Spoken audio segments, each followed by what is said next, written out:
நானியோட Tamil cinema கனவு கலைஞ்சிச்சு.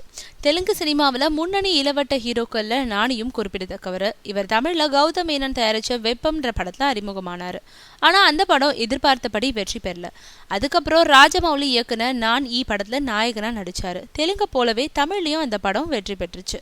அதனால அதுக்கப்புறம் தமிழ் தெலுங்குன்னு 2 மொழி ஹீரோவாக நடிக்க விரும்பின நானி தமிழில் நடிக்க தீவிரமாக கதை கேட்டு வந்தார்.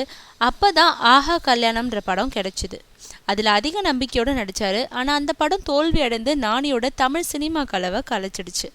மேலும் தெலுங்குலேயும் இந்த படம் தோற்றதுனால நானியோட மார்க்கெட் சரிவை சந்திச்சிருக்கான். அதனால கவலையில் இருக்கும் அவர் இனி தெலுங்குல முழு கவனத்தையும் செலுத்த திட்டமிட்டிருக்காராம். தேவையில்லாமல் தமிழில் ரிஸ்க் எடுக்க விரும்பாத அவர் ஆஹா கல்யாணம் படத்துக்கு அப்புறம் கதை கேட்க இருந்த சில டைரக்டர்கள் கிட்ட கூட இப்போதைக்கு தமிழ் வேண்டாம்னு சொல்லிட்டாராம்.